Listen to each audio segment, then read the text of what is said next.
Welcome to Ceasefire, where we seek to bridge the divide in American politics. I'm Dasha Burns, Politico White House Bureau Chief, and joining me now on either side of the desk, two guests who have agreed to keep the conversation civil even when they disagree.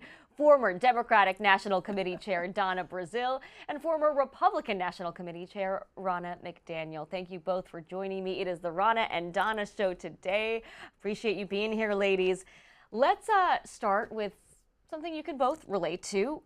These jobs, your former titles. You both led your parties at the national level during turbulent election cycles.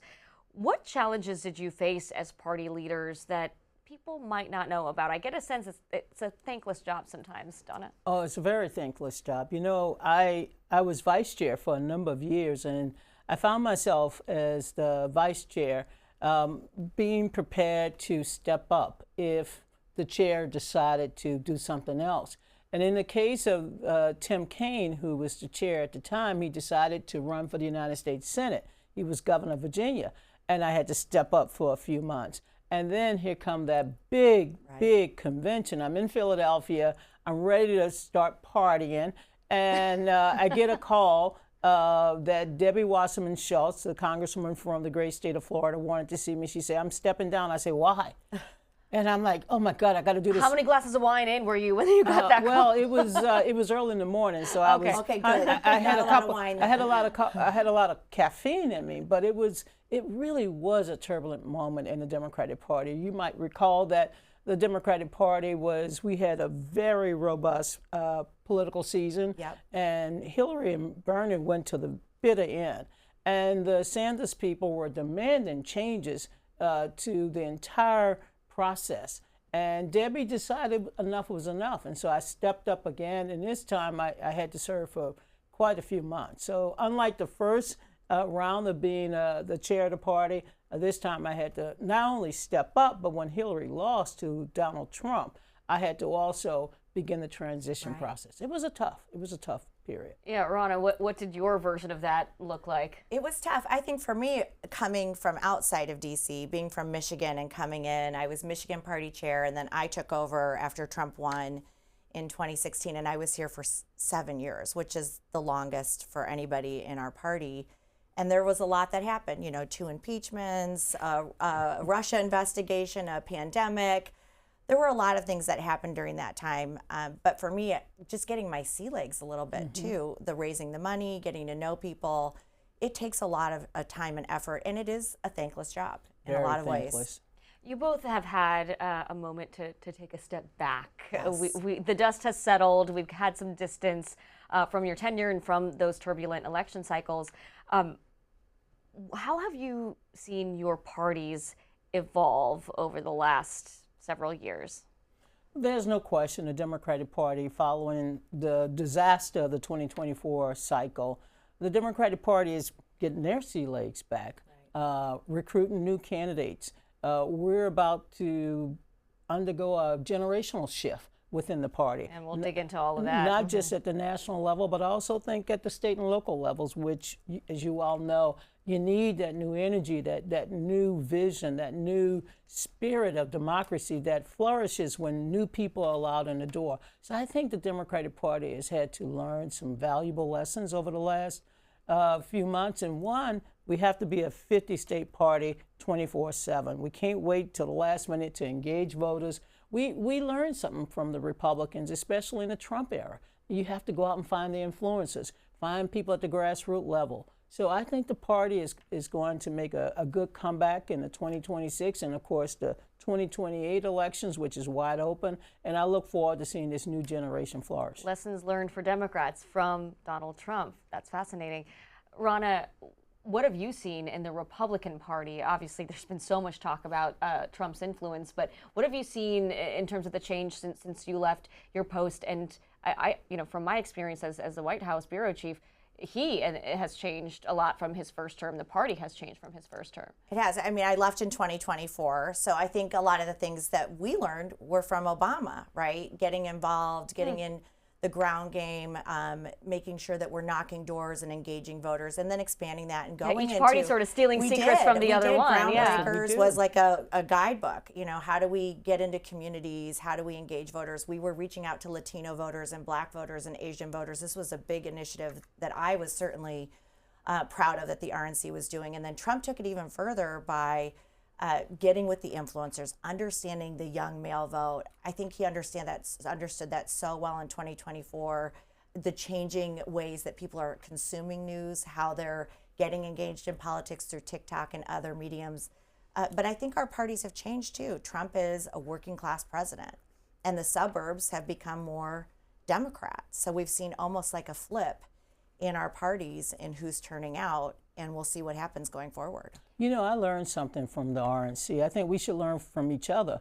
And that is, after the 2014 election, the RNC did an autopsy, 2012, right. Yep. An autopsy. And in that autopsy, they talked about how they had to build bridges. They couldn't just rely on the coalition that had won previous elections. And the Republican Party began to make investments. I went back to Washington. I like to travel, and I was in your beautiful, great state of Michigan. And I'm like, the Republicans are here in Wayne County? Right. I mean, they had a headquarters. We did. That was when I was chair. We had an office. Of course. In Wayne County. And Motown. Yeah. And I'm like, and I kept writing emails to, you know, Tom Perez and others. I said, the Republicans are making inroads. It was incremental, but it was very important that they had strategic investments, people who could actually go door to door and talk to people about the alternatives. And I think that's one of the reasons why Donald Trump was able to expand his electorate and expand his, you know, so-called strategic corridors. Yeah, I mean, it's so interesting because I think from the outside, people see that expansion of the coalition and kind of feel like that happened overnight, or that happened just because the president is on Truth Social and has such high name recognition.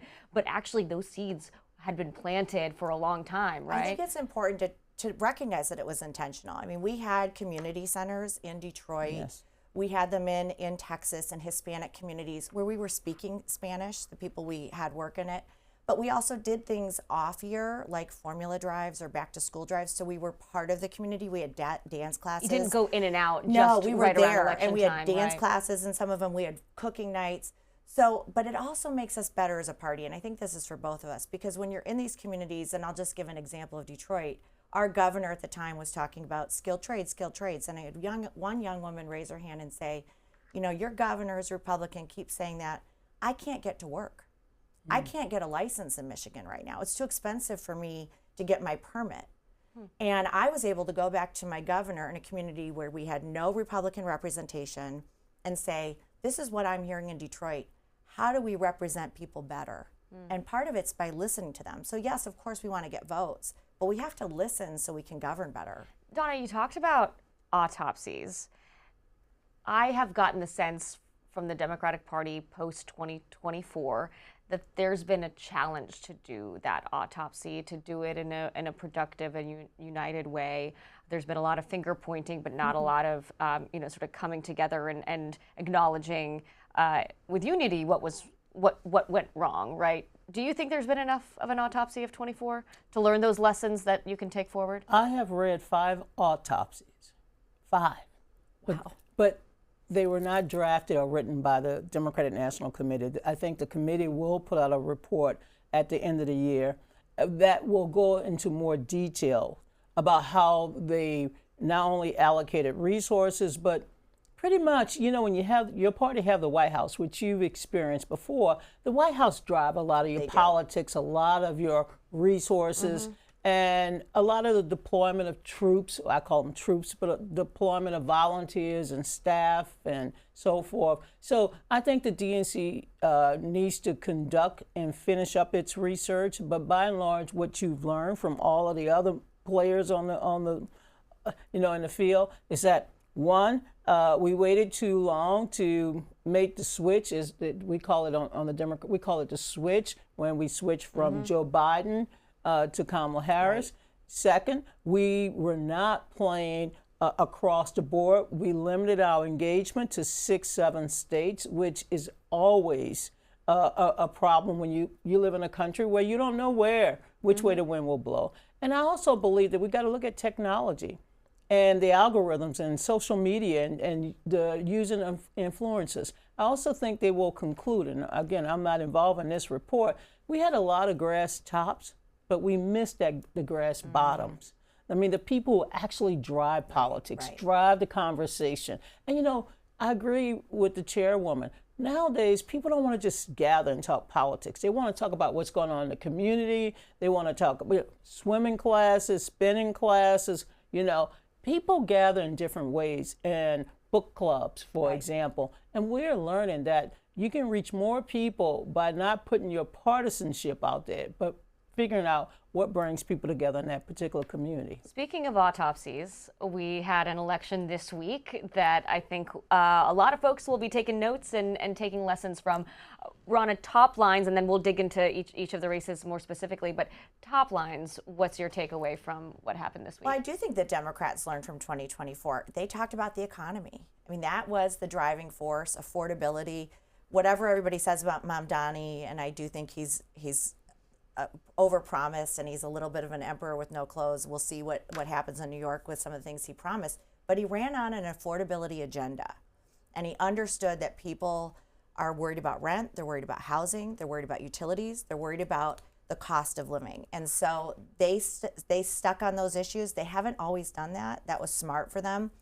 But I also am not going to get, you know, my head down and be over dramatic. These were blue states. Democrats won. New Jersey isn't a state we have typically won. Virginia isn't either. And I also think there's 1,000 news cycles that are going to happen between now and next November. But the Democrats obviously had a good night. Donna? Well, there's no question. It was a good night for Democrats. It was a good night for the country. Look, in addition to New Jersey and Virginia, where Trump again made inroads in 2024, Democrats were able to go back and expand, win in practically every major county in the Commonwealth of Virginia. The youth vote really was the difference. And in 2024, I call it a testosterone shift. I hope I can say that on C-SPAN. There was a testosterone shift among young voters toward Donald Trump because they believed Trump was listening to them. Trump heard them. Trump was trying to address their concerns about affordability and the American dream, access to the American dream. This time we had candidates who were laser focused on the economy, rising prices, and talking about delivering for the people. I mean, Abigail Spanberger, she said, I'm going to put Virginia first. She used Trump language. And she wasn't talking. You notice in her victory speech, she mentioned Washington, chaos, recklessness, but she didn't say Trump, Trump, Trump. And New Jersey. Now, Mikey Sherrill had a different race, and I thought that was a sleeper race where the Republicans could make gain for two reasons. One, it's hard to win a gubernatorial race 3 times in a row. She was able to do that, so she beat that curse. And also Jack, Chiatarelli. Yeah, well, I just call him Jack. Jack came within 3 percentage points in 2021. Right. And yet she was able to go back into Bergen County, go into Passaic. It was a blowout. It really was, and I was shocked. Look, there's no question that the youth vote helped the Democratic Party. Democrats lost touch with young people, lost touch with working class voters, lost touch with minority voters. This time, the coalition, they put together a real strong coalition. When you talk about youth voters, one of the candidates that did the best with young voters is Zohran Mamdani in New York. He is a democratic socialist. There's been a lot made about what his election means for Republicans and for Democrats, how both parties are going to use him, distance themselves, embrace him, what the path forward is with such a massive character that has entered the political scene. I want you to take a listen to his victory speech this week. If anyone can show a nation betrayed by Donald Trump how to defeat him, it is the city that gave rise to him. And if there is any way to terrify a despot, it is by dismantling the very conditions that allowed him to accumulate power. This is not only how we stop Trump, it's how we stop the next one.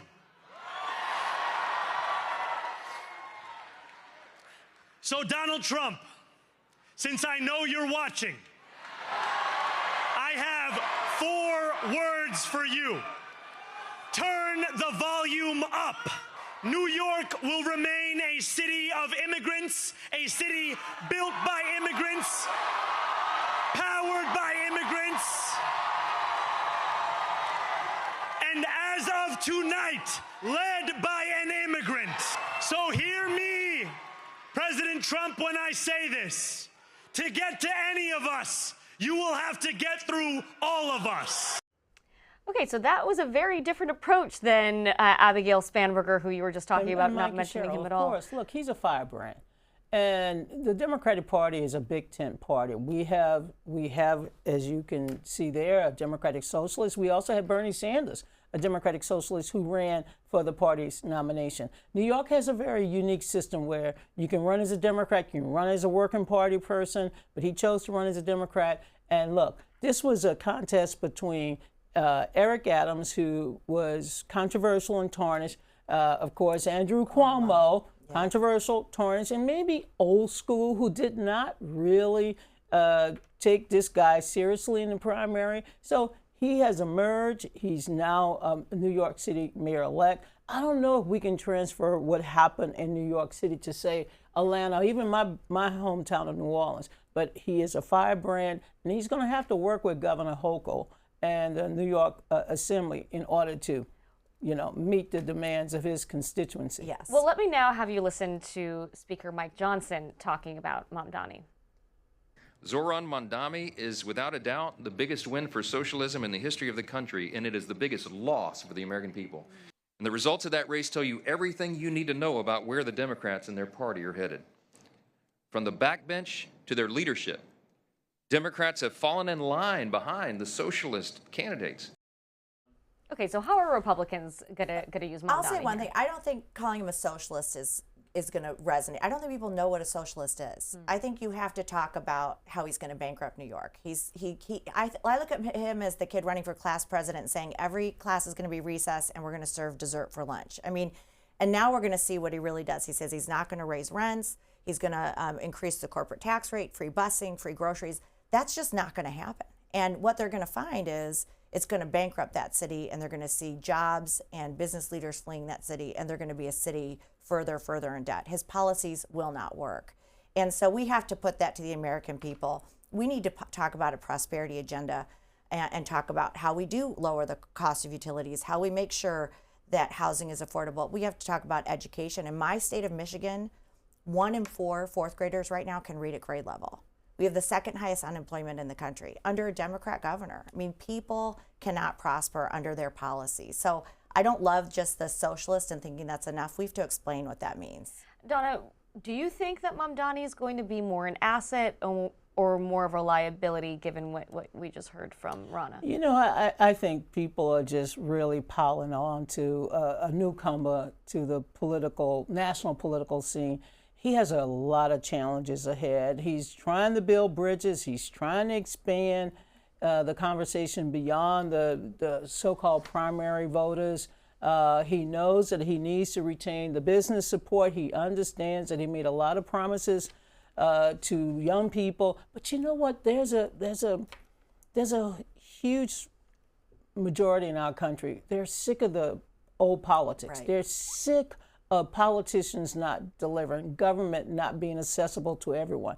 There are millions of our fellow citizens who live on the outskirts of hope. And if we're not able to bring them into the circle of opportunity where prosperity is available to all people, where education is available to all people, then both political parties will suffer. The little hidden secret in American politics is that my party is not the majority party in the country. Your party is not the majority. Independent, non-aligned voters are everywhere to be found. And we both have to do a better job of reaching them. Otherwise, we're going to lose them. So if you were advising Ken Martin, the DNC chair right now, would you advise him to embrace Mamdani? I would advise him to embrace not only Mr. Mamdani, Mr. Zohran, but embrace those 2 individuals who won down in Georgia. Embrace the people who won in Pennsylvania. Embrace voters everywhere. Embrace leadership everywhere. We have to build a new bench, and we're going to have to be very inclusive in the process. I want to talk about something that I've been seeing and hearing and thinking about a lot personally, which is the parallels between Mamdani and Trump, right? I mean, they're both disruptors. They have both found ways to reach voters that a lot of other candidates haven't been able to do. I mean, I remember when Trump was coming on and Democrats thought that it was going to be the best thing for the Democratic Party to run against Trump. Republicans right now think Mamdani is a huge boon to them, right? Well, how do you guys see that? So one thing I'll say about Mamdani that you didn't show in his speech, which I don't think is good for the party, is he rebuked Cuomo quickly. He didn't say, for those of you who didn't vote for me, I'm going to be a mayor for all of you. I think that was a missed opportunity for him. But what I will say about him and Trump is they understand the entertainment part of the job as well. They understand social media. Donald Trump is a candidate every day, even when he's president. He understands news cycles, he understands the rapid pace of it, and he wants to be front and center of the news. And one thing that our party has a problem with, and I will say this because I was chair during both of these midterms, is Trump voters do not show up in the midterms for our candidates. And we also saw that in this election this week, too. One data point from New Jersey is Jack Ciattarelli got more votes than any Republican nominee in New Jersey since the 1960s, and he still lost. You know, and 4 years ago when I was chair, we did win Virginia. We swept it. Jack Ciattarelli came within 3 points of a Democrat governor, and then in 2022, we didn't have the red wave. So I wouldn't get all warm and fuzzy yet. So much changes in that cycle. But my caution to our candidates is run a race that's exciting, that's energetic. People don't vote for what you've done. They're going to vote about what you do and have an agenda. Trump ran on no tax on tips, getting rid of Social Security, fixing immigration, getting a ceasefire, all those things he's done. He brought an agenda to the American people in 2024. And if people think they're going to just ride Trump coattails in the midterms, they're wrong.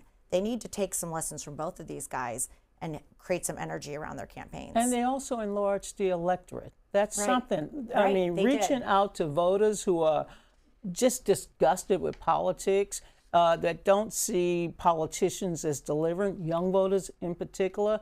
I mean, what I loved about his campaign, and I followed it from afar, is that he found those new voters.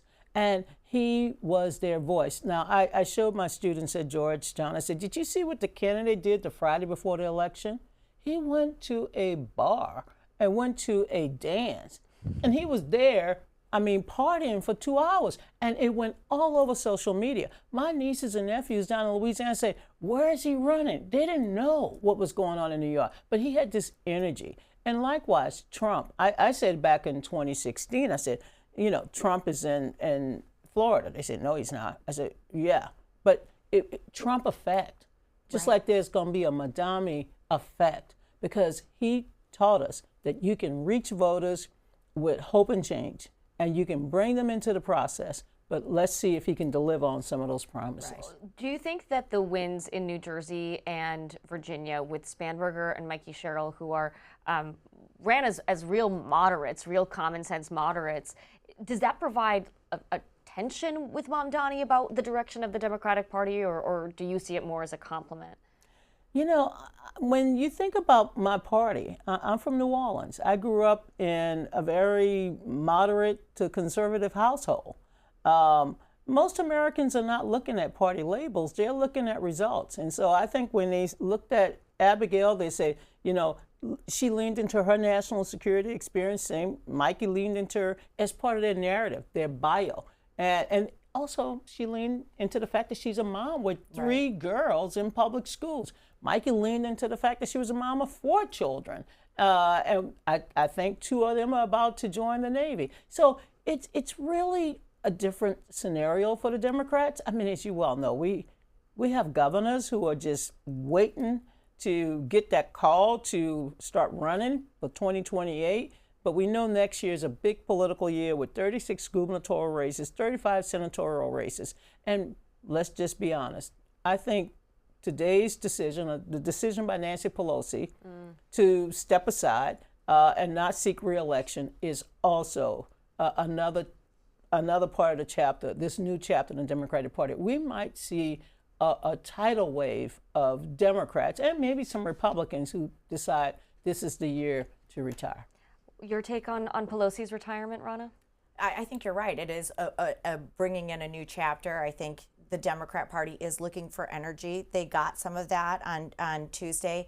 I think it's been a big boost for them. There's no question their fundraising is probably going to increase. They had some energy with their turnout. So this is something Republicans have to take note of heading into a midterm where Trump voters the past 2 cycles have kind of stayed home in those midterms. So that being said, we have a lot of energy in our youth vote too, with Turning Point and what happened with Charlie Kirk and all those people that showed up in Arizona. So there's a youth movement on our side.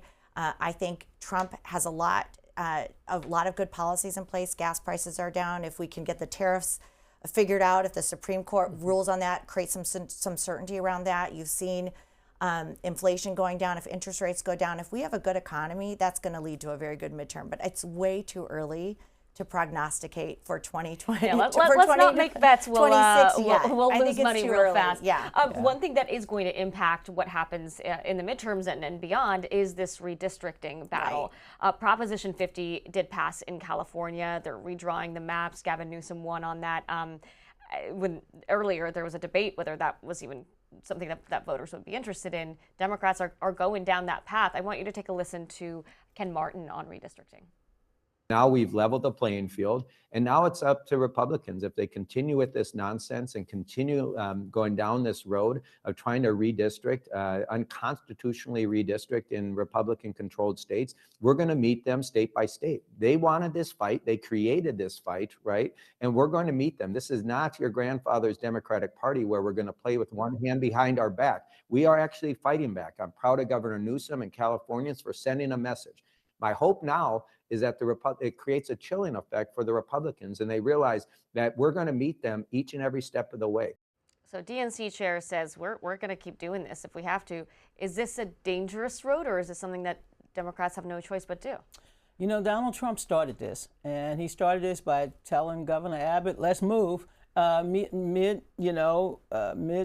mid-decade redistricting. It's not a battle that I'm pretty happy with, satisfied with, but it's a battle that Democrats cannot sit on the sideline. Ronna? I think how many races are going to be toss-ups then if they keep doing this? I think this is going to be both sides. They're going to be. Say by they, who do you mean? Both, they? Republican and Democrat. Okay. It's going to keep going. I mean, I think this is going to keep going. You've seen Missouri, Indiana. You've now seen Maryland's getting some pressure. Wes Moore came into the conversation. Now with Virginia is probably going to do this. So who knows where it ends up? The courts will decide it.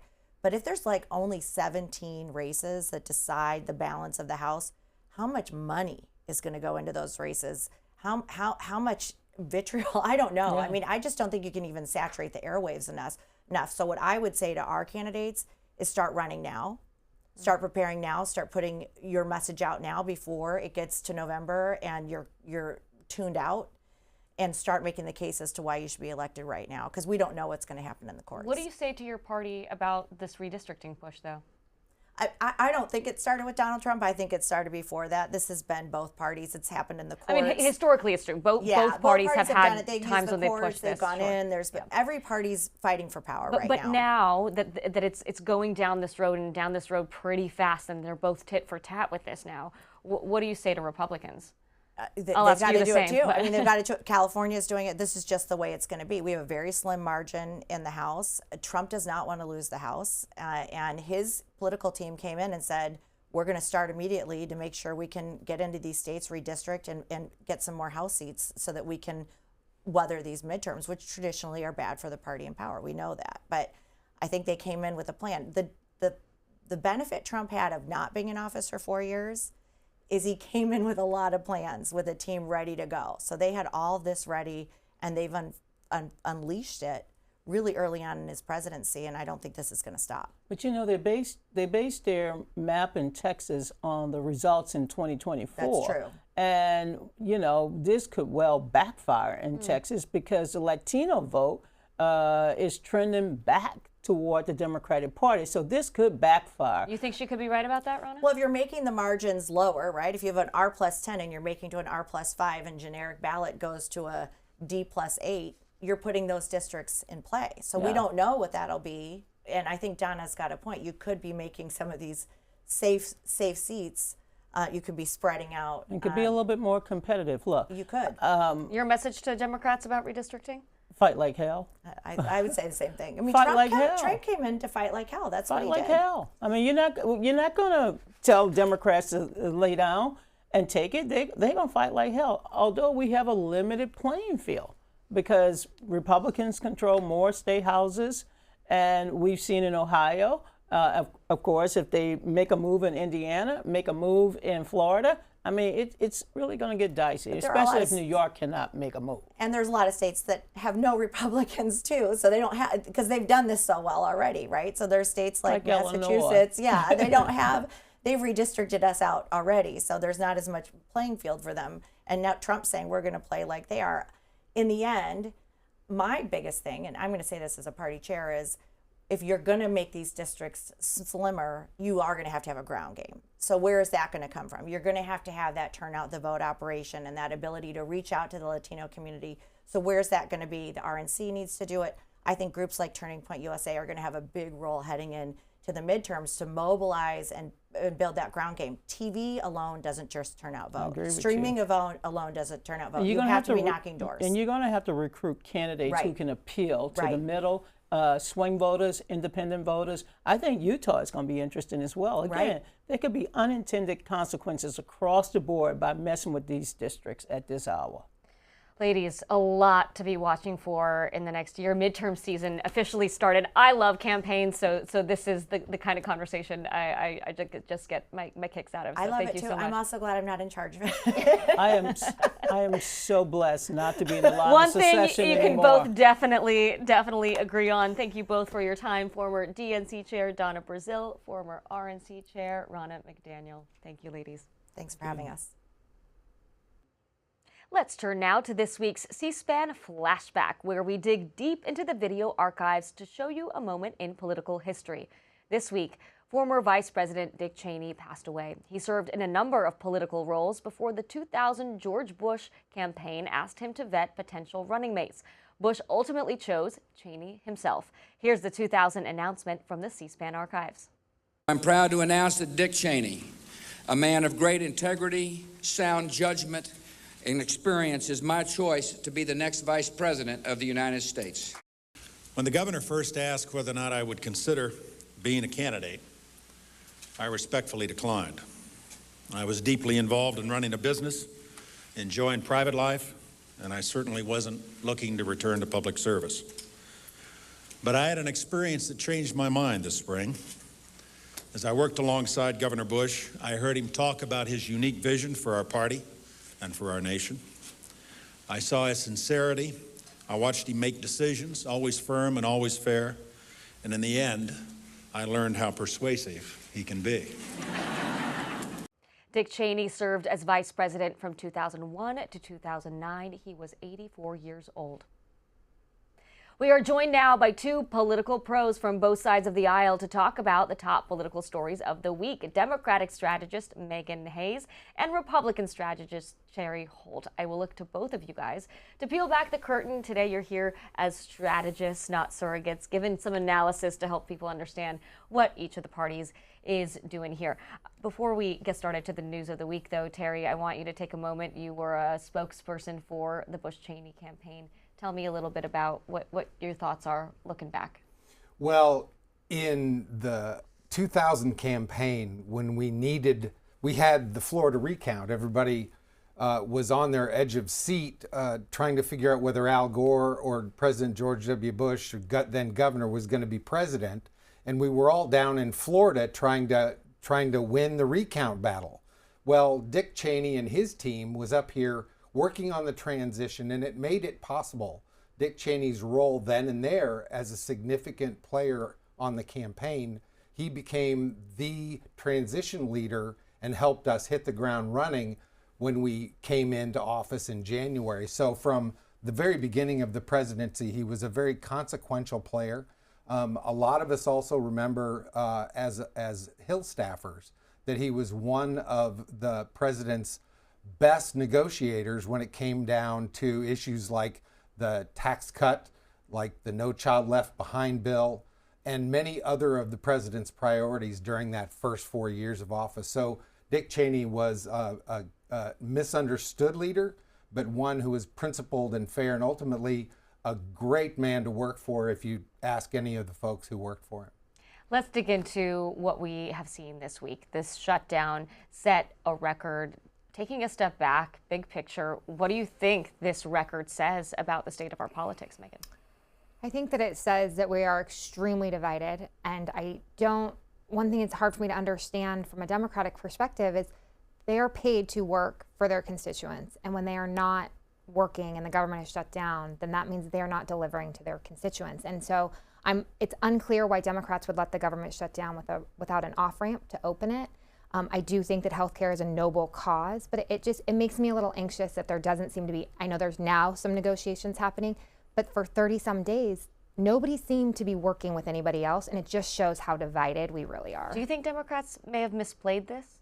No, I don't think they misplayed it. I think that the entire Congress is misplaying, and I'm not one of these people who just genuinely believes that we're just going to stand firm and we shouldn't do anything, we shouldn't negotiate. But their job is to work for the people, and they're not doing that. I do think that, again, healthcare is a noble cause to be fighting for. It is important to have affordability and have affordable healthcare, but it makes me a little anxious that we are this divided that we can't keep our government open. Terry, who do you think is winning this fight in terms of optics and messaging and how the American people view the parties? Well, I think in 12 months, it's going to be very unclear who the winner was for this current shutdown. I think in the long run, pox on both their houses. But right now, the Democrats seem to be winning the war over who's to blame. And I think that's fine for now, but it's not sustainable. And at this point, I think that there is room for negotiation, and that after you've proven that Republicans are cruel, you've made your political point, and it's time now, I think, to find the off-ramp. Do you agree with that? I absolutely agree, and I think it's embarrassing for the Republicans that even the president is blaming the shutdown as why they had such disastrous losses on Tuesday. Yeah, let's take a listen to that moment, because it was a striking comment from the president. We had an interesting evening and we learned a lot, and we're going to talk about that, and I'll say a few remarks, and then after that I'll ask the press to leave. I thought we'd have a discussion after the press leaves about what last night represented and what we should do about it, and also about the shutdown and how that relates to last night. I think if you read the pollsters, the shutdown was a big factor, negative for the Republicans.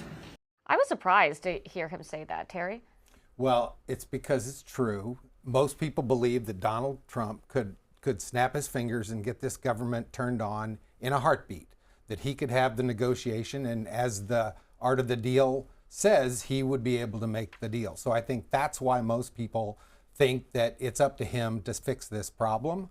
And I think it's the Republicans that have now risked their own political lives, that they have put themselves in the same economic basket as Donald Trump, and that's a disconnect with most of the people out there that are struggling in red states and blue.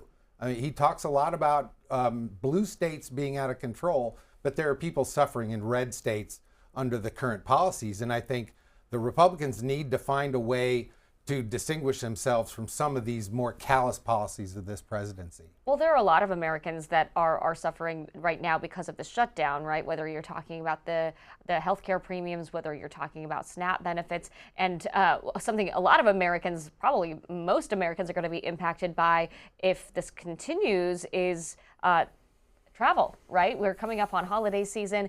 I want you to take a listen to the FAA administrator. Take a listen. When we see pressures building in these 40 markets, we just can't ignore it, and we're not going to wait for a safety problem to truly manifest itself when the early indicators are telling us we can take action today to prevent, things from deteriorating. So they're reducing air traffic by 10% at heavily traveled airports. Guys, I mean, what is this going to do for the mood in the country? So this is interesting because it's actually going to be the first thing that really hits a lot of people. Only 44 million Americans are on SNAP benefits. a lot of people don't understand what the ACA is. They have jobs that they get their health insurance through. So it's hitting a different group of people. And it also is going to impact commerce because goods aren't going to be able to move. Your Amazon goods aren't coming to you in 2 days if they're going to start shutting down airports and decreasing traffic. So I think this is going to actually hit a lot more of the masses in America. And I do think that is going to cause a great problem. People are going to be pissed, and they're going to continue to call their members. And they don't care if you're a Democrat or Republican. They want their goods from Amazon, just like people want their SNAP benefits. And I don't mean to diminish people who are getting SNAP benefits or ACA. It's just, it's going to hit a different group of people. Do you think that that presents a new danger for Democrats, even if they're feeling this high from the election, even if the president himself is admitting that the shutdown has been bad for Republicans? Does this put Democrats at more risk now? Absolutely, because I do think that it makes it, people don't necessarily care. And some people don't know who their members are. This will become an anti-incumbent problem. So when they go to run in the midterms, they're going to vote for the other person because they didn't shut down the government. They didn't shut down, they could get to their friend's wedding, or they could get to a baptism that they couldn't get to before. Terry, this move by the FAA, do you think I mean, there is a safety concern, right? But how much is it also trying to just put pressure on to get the government reopened? Every aspect of this government right now, you're a spokesman for some department, you are painting a grim picture of what the shutdown means for average people. And it's all back to that cabinet meeting. Go back to the cabinet meeting and tell the president it's time to end the shutdown, bring the Democrats in. I think, like I said before, they've won the battle, but now they have to find a way to get the president to say yes. It's him who's the stick right now. And I think it's one of those things that the Republicans don't have an answer for. They've never stood up to him, and now they're stuck with him in this terrible situation where every aspect of government is threatened and as you said, touches on different demographics to the point where now we have a majority of people who are under total duress because this deal can't be done.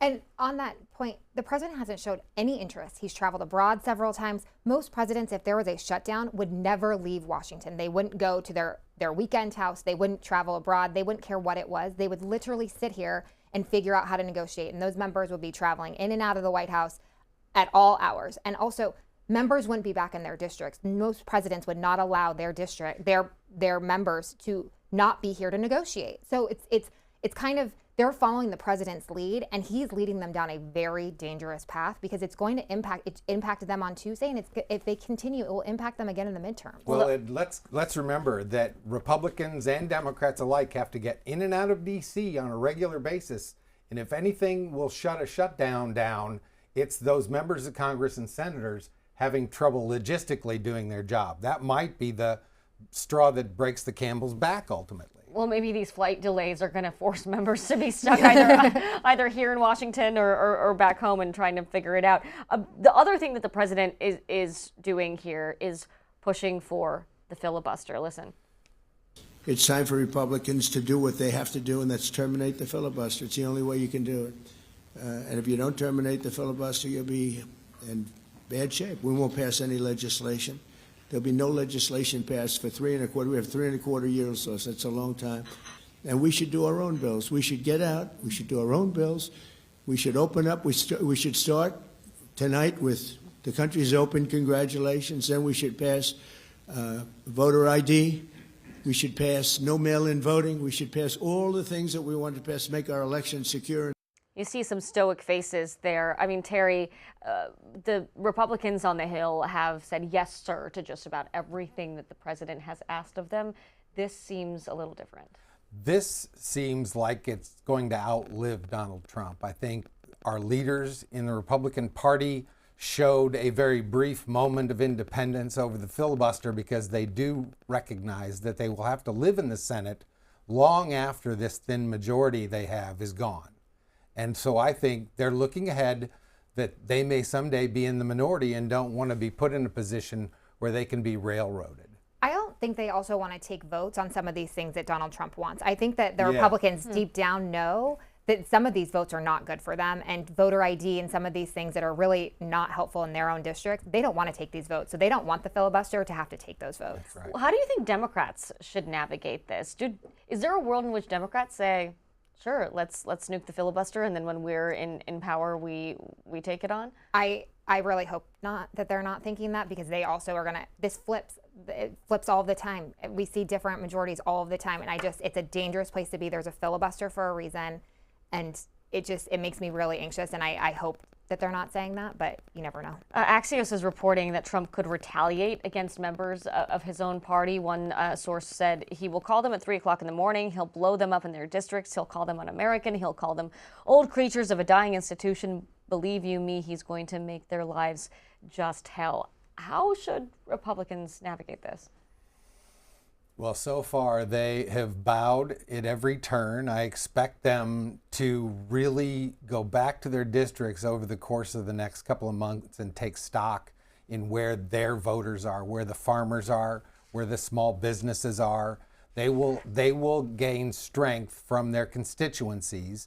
And when they find out and have a handle on where their constituencies are back in these red states, they may come back with more backbone. But I don't see it happening anytime soon. The tactics have worked for 10 years.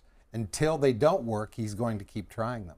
But this is like in the governor's race in New Jersey when Mikey Sherrill connected Ciattarelli to Trump. That worked for her. And so these Republicans should really take note. Does it help me to be aligned with Trump, or does it help me just to take his incoming and be my own person to be reelected? So they're going to have to think about what's important in their own future, because it might be more beneficial to them that their opponent can't run a campaign ad that they're with them. They can run an ad saying, I'm an independent thinker, I stood up to him, which I think is going to benefit a lot of these people in purple districts. Well, it's really interesting. I think there is a bit of a crossroads for Republicans in terms of how they campaign and how they win over voters in these competitive districts, because you have some takeaways from Tuesday night saying that it's because Trump wasn't on the ballot. And Jack Ciattarelli, for example, was not able to bring out the voters in some of those places in New Jersey where Trump really was able to expand the coalition. You have others saying that it was Trump's economic policies and Trump's lack of message on the economy that was the problem for Republicans. How should Republican candidates navigate the Trump of this in the midterms? The president and his team just ignored the biggest issue of the last campaign, the economy. The economy hasn't gotten any better. It's gotten worse for most people. And they didn't talk about it enough, as Donald Trump himself admitted. But they've also done things to undermine the economy, to make things worse. And so as long as they are at that stage where they're talking tariffs without any tangible benefit to average people, they're going to be in a box politically. And I think we'll see people in red states going to the president saying, we need to change course. And we'll see if he listens to them or if he listens to the oligarchy that he is in bed with. So what do Democrats do with this? I think Democrats keep running on affordability and keep running against Trump. Nobody likes the chaos of Donald Trump. He's upside down on all of the things that are crime, immigration, the economy. He is upside down the polling right now on everything. So he can continue to fight on immigration and crime, which are winning issues for him. But if people think he is chaotic and then they still don't have any money, they're not going to either turn out or they're not going to vote for him. And I don't believe that there's all these persuadable independent voters that continue to go back and forth. This becomes an issue of how do you get people to vote? And if you can't turn people out like they couldn't on Tuesday, they will continue to lose. I think there are persuadable voters. I think a lot of people voted for Donald Trump because he made the strong and determined leadership thing about the economy. And when he didn't pay off, they don't necessarily go because of all the MAGA stuff. They go because of the pocketbook issues. And I think that's going to be what really forms the boundaries of the 2026 races. I mean, you talked about the challenges that Trump has on the issue of affordability. His poll numbers are dropping, but Democrats are still below that. The approval ratings for Democrats are below that of Trump's. What are they to do? Can they take lessons from what we saw on Tuesday? So the national party's numbers as a Democrat, like the Democrat overall, that polling number might be really low. But as we saw on Tuesday, people still believe in the Democratic Party in their own communities. Well, people might believe in specific candidates. The Democratic brand, I think there's a ton of evidence to say it's not where Democrats want it to be. And that's fine. They might not think that the overall leadership of the Democratic Party is not up to par, but they won 13 different statewide races on Tuesday. They won every mayor's race, and almost 99% of the mayor's races Democrats won. So you can't discount the local leadership. And Democratic politics has always been local. Their leaders have always been local, and they always look to a local person. It's not been a top-down party like the Republican Party. So I just think that, yes, the overall brand, and people might be mad at Chuck Schumer or mad at Jeffries, but they are not mad with their individual leaders. And that's how the Democrats won on Tuesday, and won overwhelmingly in places. They stopped a supermajority in Mississippi. I mean, that is an unheard of thing. I mean, they won statewide seats in Georgia that they haven't won in decades. That's like an untenable thing to continue to do if the Democratic brand locally was bad. It's a national problem that we have. Well, let's stay for a minute on the party's identity and the future of the party. There was a big change this week in Nancy Pelosi, Speaker Emeritus, stepping down or announcing that she's going to retire. Take a listen to her announcement. For decades, I've cherished the privilege of representing our magnificent city in the United States Congress. It was the faith that you had placed in me and the latitude that you have given me that enabled me to shatter the marble ceiling and be the first woman Speaker of the House. I say to my colleagues in the House all the time, no matter what title they have bestowed upon me, Speaker, Leader, Whip, there has been no greater honor for me than to stand on the House floor and say, I speak for the people of San Francisco. I will not be seeking re-election to Congress. With a grateful heart, I look forward to my final year of service as your proud representative. Meghan, what does this mean for the Democrats? We're losing a formidable leader and someone who has really taken shape of the Democratic Party. There's no one that's been able to whip easier than Nancy Pelosi was able to get her members in line very quickly. But the other thing is we're also losing an incredible fundraiser for the Democratic Party, which I think is something that we desperately need right now, is to be able to raise money. She just has such a long-standing career and has done so many wonderful things that she's not replaceable by any stretch of the imagination. But I do appreciate that she's reading the room and going out on her own terms and not letting the tides turn on her and getting pushed out. Terry, for Republicans, Pelosi had been a boogeyman for a long time. What do they do now?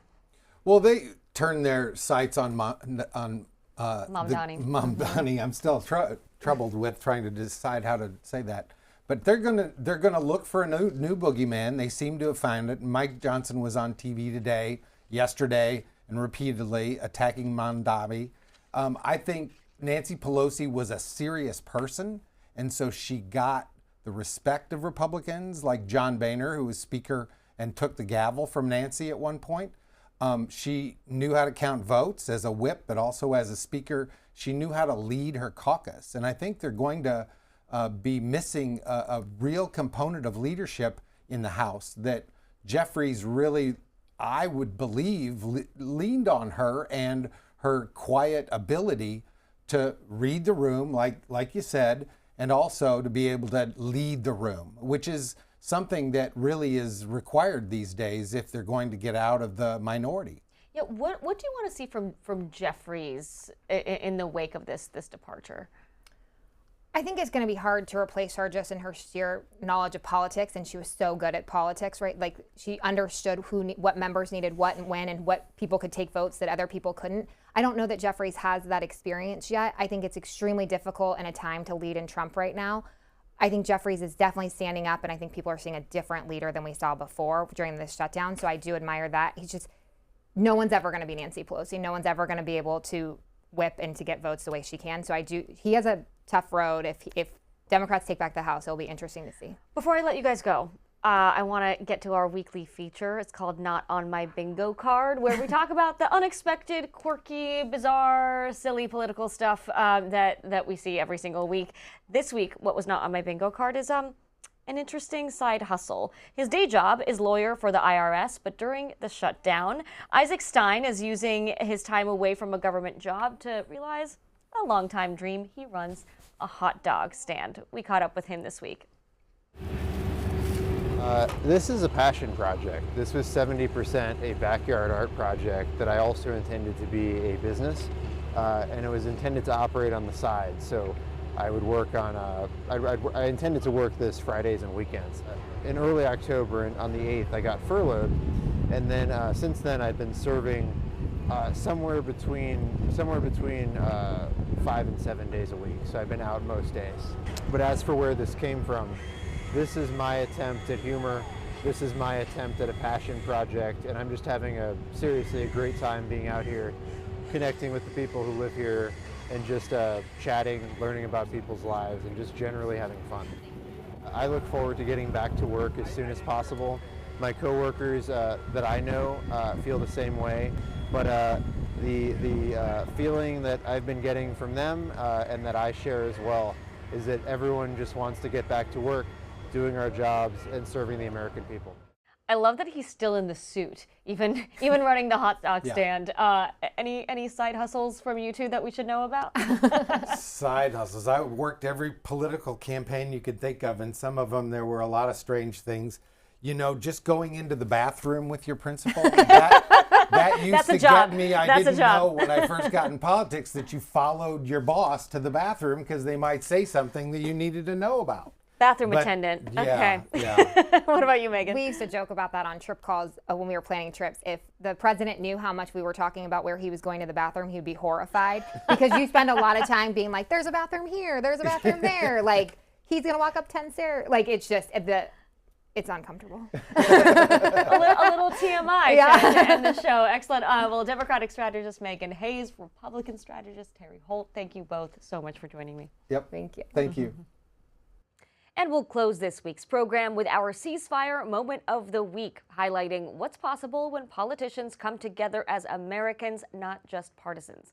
Montana Republican Senator Tim Sheehy and New Mexico Democratic Senator Martin Heinrich joined forces to launch the bipartisan Senate Stewardship Caucus, focused on protecting public lands. Here's what they had to say. Thank you, Martin, for partnering with me, the new guy on the block. One thing I did that Benji didn't matter that is very important to this is I used to fight wildfires, and that was my life for about 10 years after fighting 2 wars for this country as a Navy SEAL officer.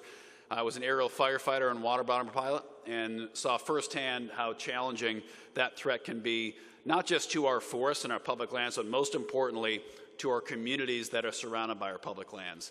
Martin, obviously, as you know, from New Mexico, not quite as beautiful as Montana, but close. And again, you know, he's been a great leader in this regard in so many different areas. So, Martin, thanks for letting me be your partner in this, and look forward to your comments.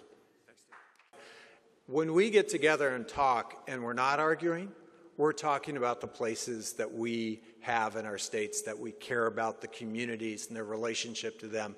Like, that is something that brings everybody on this stage together. And we need, I believe, a caucus that can come together from both sides of the aisle and accelerate the amount of work that we're doing in this space.